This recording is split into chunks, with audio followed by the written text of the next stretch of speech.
In this section, we'll look at the beginning of the second or later New Deal, from 1935 through about the 1936 election. And this new wave of proposals in many ways abandoned the earlier efforts at getting everybody aboard as reforms, emphasizing cooperation. The emphasis was now on cultivating key constituencies and relying more on coercion. There was an increased emphasis on social justice, and some have suggested it was the beginning of what we might say today the modern social welfare state. In any event, there's certainly an embrace of Keynesian economics and less concern for the debt. And this move again demonstrated that FDR was no liberal ideologue, but rather a pragmatist, because he proposes expansion only after the first New Deal failed to solve completely the Depression. He could have done this much earlier. The second New Deal got started with the passage of the Emergency Relief Appropriation Act 1935 in April 1935. And what that did was that allowed a staggering $5 billion, pretty much as FDR, to spend as FDR wanted. He actually ended up spending $11 billion, which was unheard of at the time.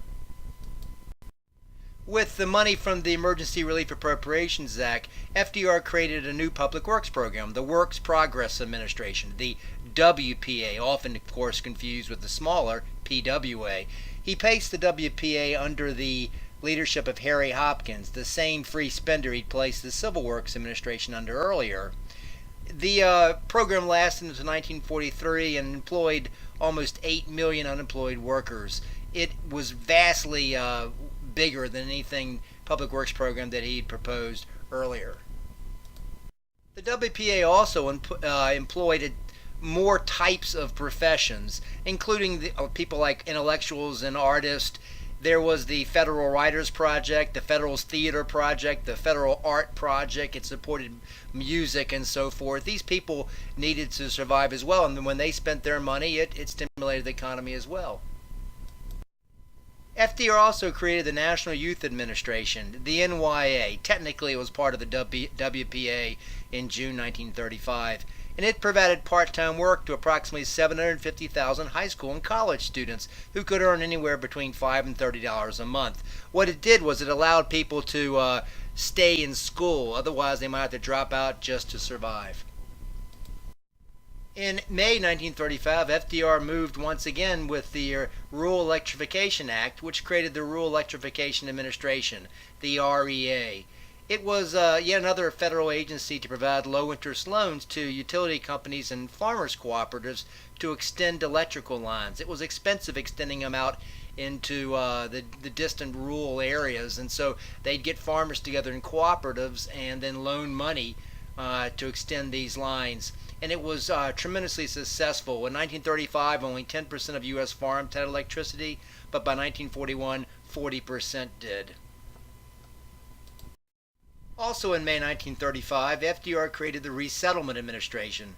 With money flowing from the Emergency Relief Appropriations Act, this new agency in the Department of Agriculture provided low-interest loans to help farmers buy better equipment and to move to better land. Obviously, it was a reaction to the Dust Bowl.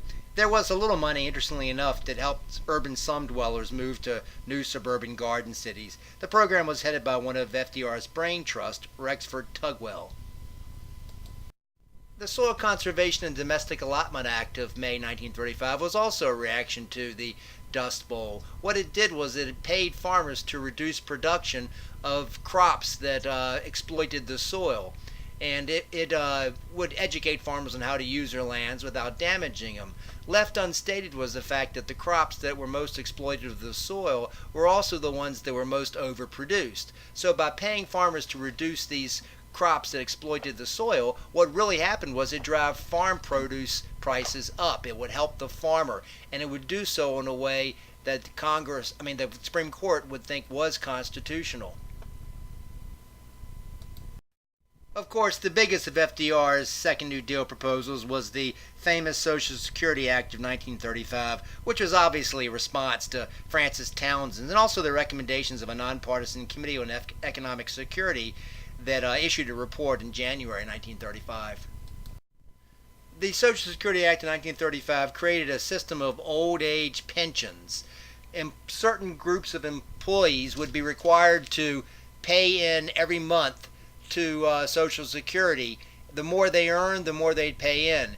The employer, meanwhile, would have to match whatever that figure is. And the money from the employer and the employee would go into a Social Security trust fund where it would grow. And when that employee reached the age of 65, they could withdraw a pension check every month for the rest of their lives. So if they had more withdrawn out because they're earning more, they'd have a larger pension check and so forth. The program would begin paying out in 1942, and at the time benefits ranged from $10 to $85 a month. And the federal government agreed sort of to share equally with the states the cost of caring for people of old age who sort of were too old to participate in the program at the time. Social Security also had a program of unemployment compensation insurance, and technically the law only encouraged states to create a system for people who lost their jobs, but in reality the new law left states little alternative to cooperating, and almost all states agreed within 2 years. Once again, employees and employers played into a fund that was designed to be temporary payments when a person lost their job, sort of a stopgap measure until they found another gig. Social Security also, I should add, offered federal aid to states on a matching basis for the care of what they called at the time crippled, we'd call it disabled, for the blind, and also for dependent mothers and children. When the income earner in the family lost their life, then the people that survived would get survivor benefits. The whole Social Security system was run by a nonpartisan Social Security board. I should note that unlike what we think of Social Security today, not everybody was covered by Social Security. Federal workers and state workers, teachers, domestic workers, farmers, people like that were not covered in the system. And the system wasn't intended to be someone's sole retirement. People were still expected to save on their own. With the National Industrial Recovery Act declared unconstitutional, FDR in 1935 also supported legislation proposed by New York Senator Robert Wagner to help the workers, and it became known as the National Labor Relations Act, or commonly referred to as the Wagner Act. And what that did was that said that there were certain practices that management could not use against labor unions. For example, spying on unions or blacklisting people they thought agitators. It also authorized the federal officials to oversee union elections to ensure that there was no tampering by bosses or whatnot. The Wagner Act allowed closed shops, and closed shops, of course, were when employees were allowed had to join the union as a condition of their employment. It helped labor. Most importantly, the National Labor Relations Act, or the Wagner Act, created the National Labor Relations Board. It was a permanent federal body, presidentially appointed, that could sort of arbitrate strikes, management labor disputes. It could issue cease and desist orders to employers. Unions like this because most strikes ended with the unions being broken. There's always generally scabs that come in, and so anytime the National Labor Relations Board interjected itself into a labor management dispute, it probably was going to help the striking workers. The Wagner Act, by the way, was a good example of how the Second New Deal was not cooperative like the first New Deal. The business hated the National Labor Relations Act, and they actually worked to overturn it, and ultimately they did with the Taft-Hartley Act of 1947.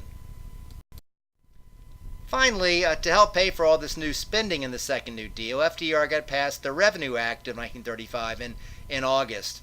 It significantly raised taxes on wealthy and on corporations. Overall, taxes on wealthy were brought to the highest rates in history to that date, adding as well a federal estate tax that peaked at 70%. There was also a very heavy progressive corporation income tax included.